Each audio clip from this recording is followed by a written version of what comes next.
Imaginemos, por un momento, revelar una radiografía en la zona más aséptica y, digamos, controlada de todo un hospital. O sea, en la unidad de cuidados intensivos neonatal. Exacto.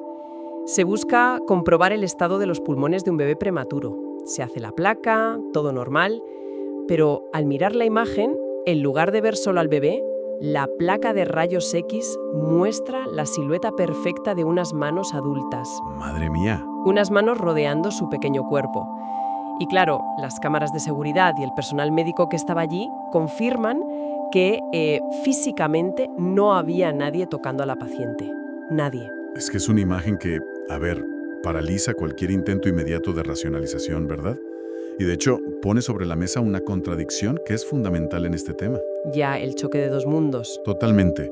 O sea, los hospitales son, por definición, templos absolutos de la ciencia. Son el reino de la precisión, de la biología molecular, de los diagnósticos basados puramente en la evidencia empírica.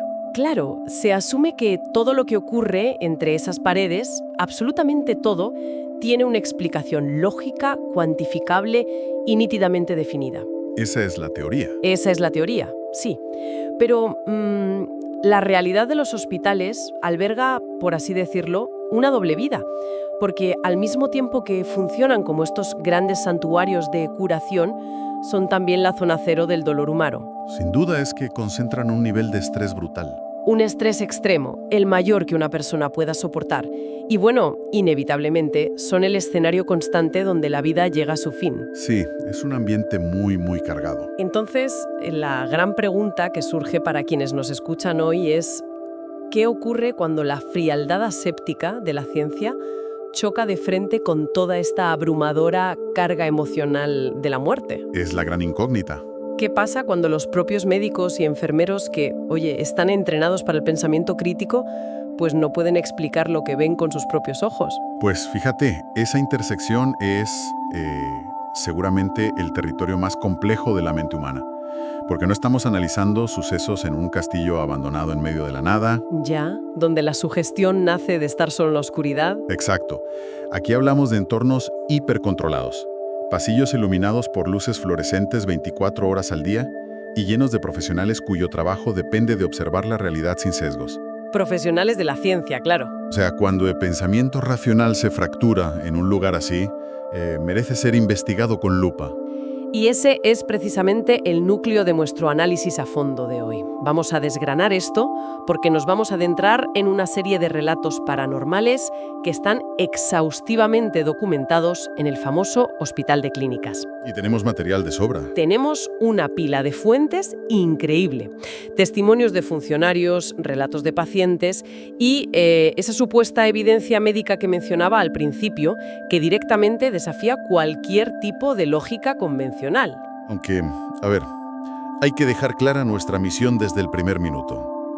El objetivo de este análisis no es sentarnos aquí a relatar cuentos de terror para asustar a nadie. No, para nada. Lo que buscamos es diseccionar estos eventos con, la precisión de un bisturí.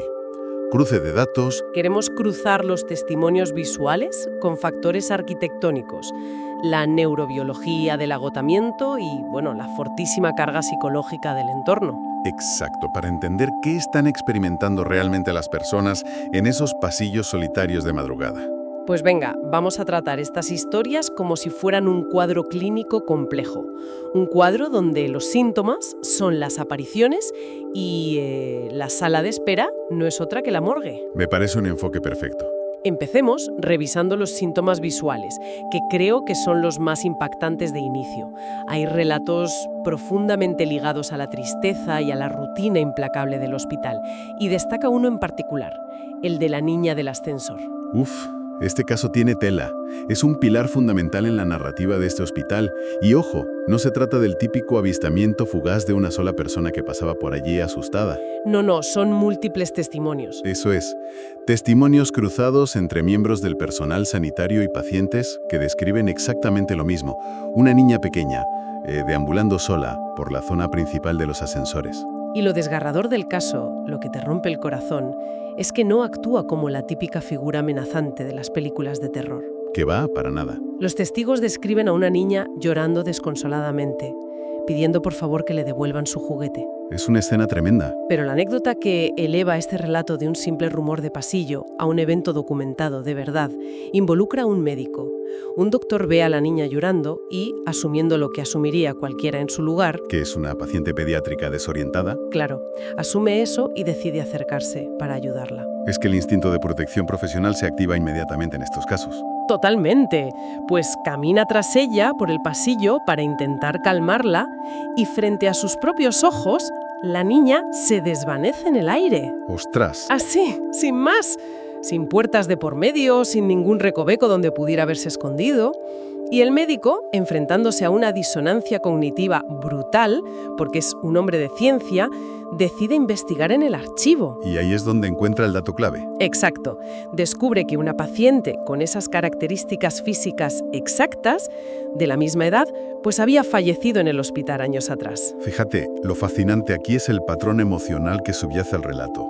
Si analizamos la naturaleza de la aparición, no hay absolutamente ninguna malicia. Es tristeza pura. Sí, es lo que en ciertas ramas de la investigación se denomina un eco, un residuo de un momento de angustia extrema.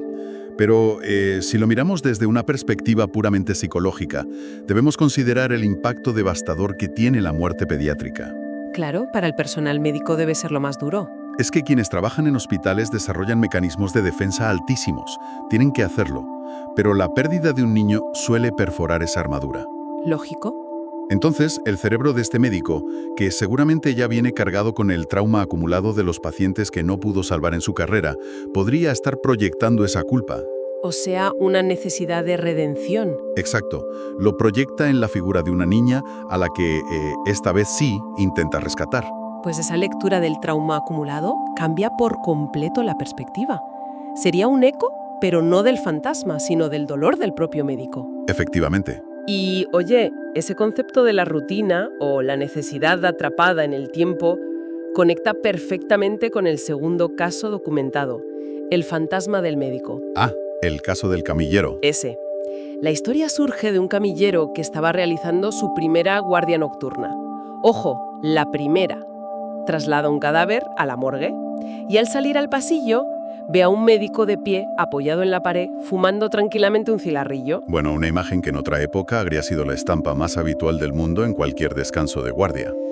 Una escena tan mundana que no despierta ninguna alerta, claro, hasta que el camillero se distrae un segundo, vuelve a mirar y el hombre se ha esfumado en la oscuridad. Desaparece. Sí, pero a ver, ahora me vas a permitir ponerme el sombrero del escepticismo radical, yo como buena abogada del diablo. Adelante, a ver. Pienso en este camillero.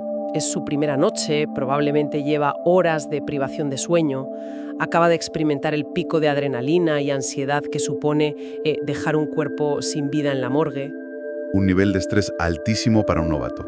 y está solo en un pasillo mal iluminado. O sea, ¿no es esta la receta neurobiológica perfecta para que su cerebro colapse por un segundo y construya una alucinación solo para tranquilizarse? Pues mira, desde el punto de vista neurobiológico, es un escenario de manual. Es que el cerebro humano consume una cantidad inmensa de energía simplemente para procesar la información visual. Ya, gasta mucho. Muchísimo. En estados de privación de sueño severa, el cerebro no se apaga por completo de golpe. Lo que hace es experimentar lo que llamamos microsueños. Microsueños. ¿Y eso qué es exactamente? Son lapsos de apenas unos segundos donde partes de la corteza cerebral entran literalmente en fase de sueño, mientras la persona sigue de pie y con los ojos abiertos. ¡Qué barbaridad! O sea, y en esos microsueños es donde se proyectan estas imágenes. Exactamente. Entramos en el terreno de las alucinaciones hipnagógicas. Vale. Para entenderlo de forma sencilla, es ese estado fronterizo donde la mente ya ha empezado a generar el contenido visual de un sueño, pero los ojos siguen enviando información del pasillo real. ¿Un cruce de cables? Sí, el cerebro recibe señales visuales ambiguas por la falta de luz cerca de la morgue, entra en pánico por no entender qué ve y recurre a su base de datos de recuerdos para rellenar los huecos. Claro, para darle sentido a las sombras. Y dime tú, ¿qué encaja mejor en la puerta de una morgue para calmar la ansiedad de un novato que tiene miedo? Pues la figura de autoridad de un médico bequelano y tranquilo, haciendo una pausa. Exactamente. Su cerebro le pone ahí un médico fumando para decirle, tranquilo, todo está bajo control. Pues esa explicación me parece demoledora y francamente brillante.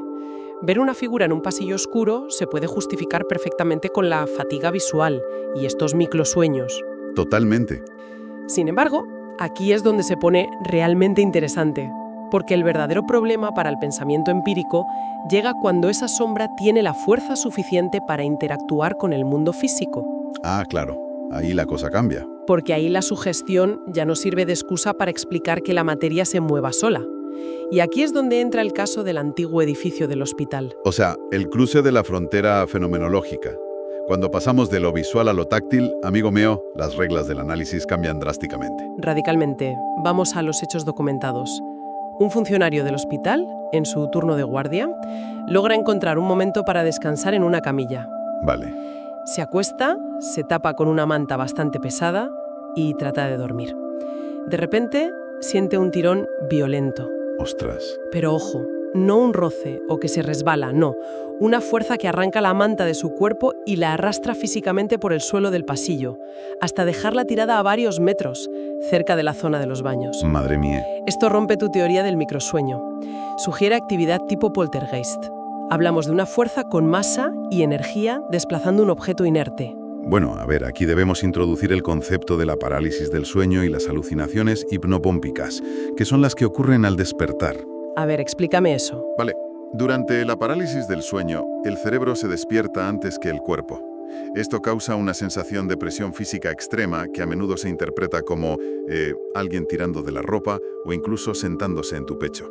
Vale, entiendo el mecanismo de la parálisis del sueño. Y eso explicaría la sensación inicial de que te quitan la manta. Claro. Pero hay un obstáculo insalvable en ese argumento. Cuando el funcionario se levanta por completo y está 100% despierto, la manta no está en la cama. Ya. Está físicamente tirada en el pasillo, a 10 metros, junto al baño. La parálisis del sueño no te desplaza la ropa de cama por el pasillo. Tienes toda la razón. Y ese es el detalle que mantiene vivo el misterio en este caso. Porque si descartamos, oye, la intervención de un compañero gastando una broma de muy mal gusto en plena madrugada, Que también podría hacer, pero supongamos que no. si asumimos que está más solo, nos enfrentamos a una alteración física del entorno que la neurología sencillamente no puede explicar. Lo que nos lleva a preguntarnos sobre la naturaleza de estas entidades que supuestamente habitan el hospital. Unas entidades que a veces son muchísimo más interactivas que una simple fuerza invisible que te tira de la manta. Desde luego. Y con esto llegamos a un caso que las fuentes denominan el hombre del bastón. Y esto es de película. Uf, el de Don Fariña. Cuéntalo.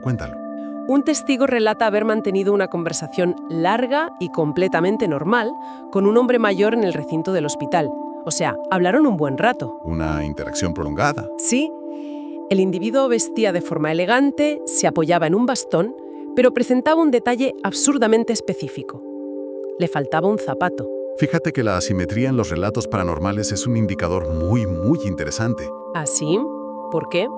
Porque si la mente humana va a inventar una aparición genérica bajo una situación de estrés, suele proyectar imágenes completas y arquetípicas. El típico fantasma de sábana blanca. O una sombra negra sin rostro, exacto. Pero un hombre mayor con traje al que le falta un zapato, eso es una construcción demasiado extraña y demasiado específica para ser un simple fallo genérico del cerebro. Y además, no fue un avistamiento a lo lejos en la oscuridad. Intercambiaron palabras. Pero bueno, tras un instante de distracción del testigo, el hombre del bastón desaparece de una forma que, literal, desafía la física del lugar. Se esfuma. Se esfuma. Pero el giro final de los documentos es lo que cambia el paradigma. El testigo, aterrado como es lógico, sale del hospital corriendo y le cuenta lo sucedido a un taxista que hace guardia en la entrada. Ya, el taxista. Le describe el taje, el bastón y, sobre todo, el zapato faltante.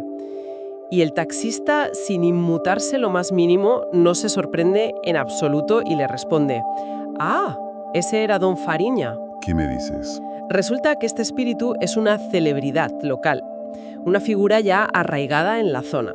Pues este incidente, fíjate, rompe por completo el molde del aislamiento psicológico del que hablábamos antes. Porque ya no es uno solo. Exacto. Aquí ya no hay un sujeto solitario proyectando sus miedos en un pasillo oscuro. Hay comunicación verbal prolongada y, lo más importante de todo, corroboración externa. El taxista es el que le da validez. El taxista valida la existencia de la entidad basándose en una descripción hiperespecífica que él ya conocía. O sea, Don Fariña ha dejado de ser una simple anomalía. Se ha convertido en un vecino más. Totalmente, se ha integrado en el tejido social de la comunidad, casi como un residente permanente del folclore del hospital. Es fascinante. Es alucinante. Y si Don Fariña representa esta validación social, el siguiente caso documentado representa la validación tecnológica, que esto ya son palabras mayores. Cuidado con esto, sí. Pasamos de las anécdotas orales a la evidencia médica objetiva. Volvemos a la unidad de cuidados intensivos neonatal, el escenario con el que abríamos este análisis a fondo. La radiografía. La radiografía, sí. Tenemos una placa real de una bebé ingresada en la UCI. Se revela la placa y ahí están, unas manos adultas rodeando el tórax de la paciente. Y repito, los informes confirman categóricamente que nadie tocaba a la niña al disparar los rayos X. Claro, y a ver, las máquinas de imagenología médica no sufren de privación de sueño, no tienen microsueños. No alucinan. No están sujetas a la sugestión psicológica. Las máquinas capturan la densidad de la materia en una fracción de segundo. Y punto. Ya, pero espera un momento. Antes de saltar a conclusiones sobre presencias del más allá captadas en celuloide, ¿qué dicen los técnicos radiólogos sobre esto? Bueno, siempre hay debate. Es que pregunto porque ¿no es infinitamente más probable que estemos ante un defecto técnico? No sé, pienso en una doble exposición de la placa. ¿Podría ser? O un técnico que retiró las manos en el último milisegundo dejando un rastro de movimiento. O un fallo en la calibración del equipo. Mi mente de verdad necesita agotar las vías técnicas antes de aceptar un fantasma en una placa médica. Y es la postura correcta, ¿eh? Desde el punto de vista técnico, la doble exposición era un fenómeno relativamente común en las antiguas placas de película. Claro. Pasaba cuando un chasis no se borraba correctamente o simplemente se usaba dos veces por error, superponiendo dos imágenes distintas. Un error humano. Sí, pero hay un gran pero. En un entorno de UCI, los protocolos de imagenología son sumamente estrictos, precisamente para evitar dar diagnósticos fatales basados en artefactos visuales. O sea que miran con lupa que la placa esté perfecta. Exacto. Entonces, si asumimos que los técnicos descartaron un fallo del equipo o una doble exposición evidente, que es lo primero que harían, nos quedamos con una imagen genuinamente anómala. ¡Ostras! Pero fíjate, lo verdaderamente revelador de este caso no es si la física de los rayos X falló o no, es la reacción del entorno médico ante esa imagen. ¿A qué te refieres? ¿A cómo el personal interpreta esas manos en la placa? Exactamente. Piénsalo, en un lugar de extrema vulnerabilidad como una UCI neonatal, ver unas manos desconocidas rodeando a un bebé Podría ser terrorífico. podría interpretarse como una amenaza brutal, una invasión. Sin embargo, el folclore hospitalario tiende sistemáticamente a interpretar estas anomalías como actos de protección. Ah, qué curioso. Sí, se asume que son, pues, las manos de un familiar fallecido o incluso de una enfermera de otra época velando por la bebé. Y esto, a nivel psicológico, revela una necesidad humana profundísima. La necesidad de consuelo. Claro. Frente a la tragedia incomprensible de un recién nacido luchando por su vida, el personal necesita creer que existe un orden mayor, una fuerza compasiva en medio de tanta asepsia y tanto dolor. Claro, te aferras a lo que sea para pensar que ese bebé no está solo. Exacta. Entonces, a ver, ¿qué significa todo esto? Si ponemos los testimonios orales, las mantas movidas, las apariciones y estas radiografías anómalas sobre la mesa, nos enfrentamos a un rompecabezas colosal. Un puzzle gigantesco, sí. De hecho, si indagas un poco en Internet, por ejemplo en foros como Reddit Paraguay, te encuentras testimonios anónimos de médicos y enfermeros que se declaran abiertamente escépticos. Gente de ciencia dura. Gente que no cree en fantasmas, que admiten experimentar patrones repetitivos en ese hospital. Escuchan pasos nítidos en pasillos vacíos o ven puertas pesadas abrirse solas. Y es ahí donde estamos obligados a analizar la tormenta perfecta que se genera al combinar la psique humana con la propia arquitectura hospitalaria. Pues hablemos de esos factores racionales que me encantan. El primero, sin duda, es la carga emocional brutal de la que ya hemos hablado. Convivir con la muerte a diario te destroza. Te pasa factura. Pero el segundo factor me parece aún más fascinante. El propio edificio. La propia arquitectura del antiguo hospital de clínicas. Es que la arquitectura y la física del sonido son los grandes culpables en la sombra de muchísimos relatos paranormales. No te imaginas cuántos. A ver, explícame esto. Pensemos en la estructura de estos hospitales antiguos. Tienen pasillos larguísimos, infinitos, recubiertos de baldosas oscuras, paredes de azulejos, sin alfombras ni cortinas que absorban el sonido. Claro, todo rebota. Todo rebota. Esto crea una acústica donde un sonido lejano, o sea, el roce de las ruedas de un carro médico que chirría un poco, rebota y muta a través de los metros hasta sonar exactamente como el llanto de una niña. O como pasos acercándose. O sea, es como si el edificio entero fuera una caja de resonancia gigante diseñada para engañar al oído humano. Sí, y ojo, no engaña solo al oído, sino al cuerpo entero, ¿Al cuerpo entero? ¿Cómo? a través del infrasonido. Vale, me he perdido. A ver, los conductos de ventilación antiguos y la maquinaria pesada de los hospitales a menudo emiten ondas sonoras de muy baja frecuencia, por debajo de los 20 hercios. Vale, frecuencias muy graves. Tan graves que el oído humano no puede escuchar ese infrasonido conscientemente, pero el cuerpo lo siente. La vibración. Y agárrate, porque se ha demostrado científicamente que frecuencias en torno a los 18 hercios coinciden exactamente con la frecuencia de resonancia del globo ocular humano. Espera. ¿Me estás diciendo que el sonido grave de la ventilación hace vibrar físicamente los ojos de los médicos? De forma imperceptible, ¿sí? Tus ojos vibran en sus órbitas. Madre mía, qué locura. Y esa ligera vibración del fluido ocular provoca que empieces a percibir manchas borrosas, grises o negras en tu visión periférica. Ostras, y claro, manchas que tu cerebro fatigado, a las 3 de la mañana, interpreta como figuras o sombras acechando en las esquinas. Exactamente. Y no solo eso, es que además la exposición continuada al infrasonido induce síntomas físicos reales, ansiedad injustificada, escalofríos y una sensación terrible de temor inminente. ¿Se te pone la piel de gallina? Sí. Así que, si juntas una ligera vibración visual provocando sombras, con un ataque de ansiedad inducido por el sonido oculto de la ventilación, tienes la experiencia paranormal perfecta fabricada 100% por la ingeniería del edificio. Es alucinante, o sea, luces fluorescentes parpadeando, globos oculares vibrando por culpa del aire acondicionado antiguo y ecos distorsionados en pasillos sin fin. Es literalmente el decorado científico de una pesadilla. Tal cual, una pesadilla de manual. Pero a todo esto se le suma un tercer factor clave, la psicología del entorno y la sugestión colectiva. Lanzo yo aquí la gran pregunta para los que nos escuchan. A ver, Si hasta el cirujano más escéptico del mundo escucha pasos a las 3 de la mañana, ¿es solo la geometría acústica del edificio la que crea estas ilusiones perfectas o es que la sugestión actúa como una especie de virus mental? un virus muy contagioso. Claro, un virus de tradición oral, de historias compartidas, tan potente que infecta la percepción incluso de quienes afirman no creer en absolutamente nada paranormal. Pues mira, si conectamos esto con un panorama mucho más amplio, la respuesta más honesta es que, en realidad, debatir si es un fantasma real de Don Fariña o un infrasonido arquitectónico desvía la atención de lo importante, ¿Y qué es lo importante? la verdadera función de estos fenómenos. A ver, las leyes de la acústica y la pareidodia visual explican el mecanismo físico, el cómo ocurre. Sí, Pero el poder real de ese virus mental se alimenta del trauma compartido. ya veo por dónde vas. La función social de estas narrativas de terror es vital para la supervivencia del equipo médico en su día a día. O sea, funcionan como un mecanismo de defensa grupal. Exacto. Tanto si los pasos que se escuchan en la oscuridad son el espíritu de un paciente, como si son el producto de un cerebro médico saturado interpretando el eco de una tubería rota, el resultado práctico es exactamente el mismo. Se forjan historias.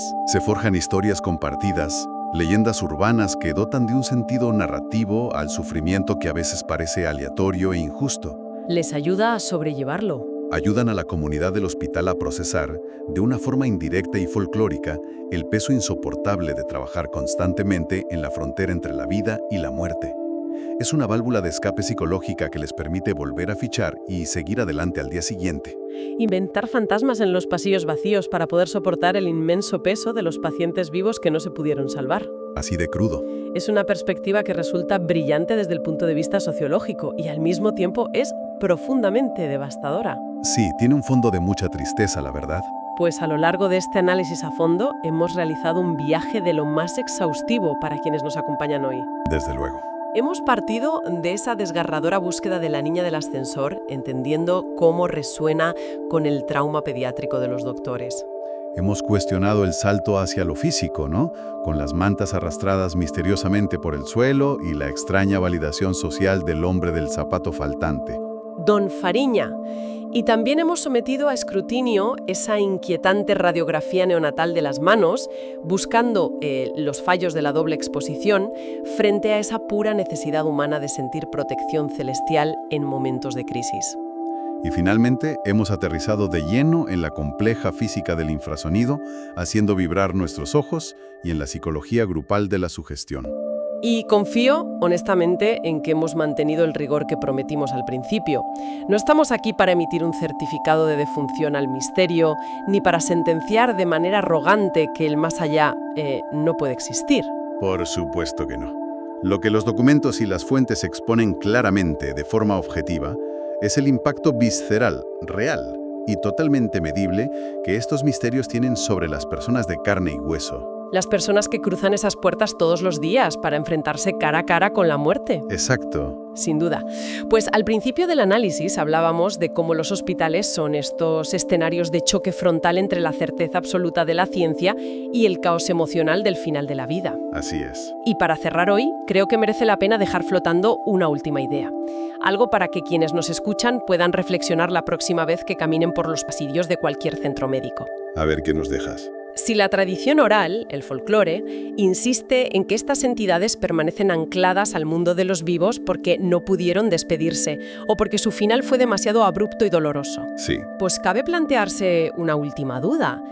¿Y si los fantasmas del hospital de clínicas no son espíritus atrapados, sino un espejo proyectado de nosotros mismos? Ostras. Quizá todas estas apariciones, estas sombras en la morgue y ecos de llantos, no sean más que el reflejo de nuestro propio terror cerval, el miedo crónico que tenemos los que aún estamos vivos a desaparecer de este mundo de un momento a otro sin haber tenido siquiera la oportunidad de decir adiós. Pues es una reflexión muy perturbadora, pero muy necesaria.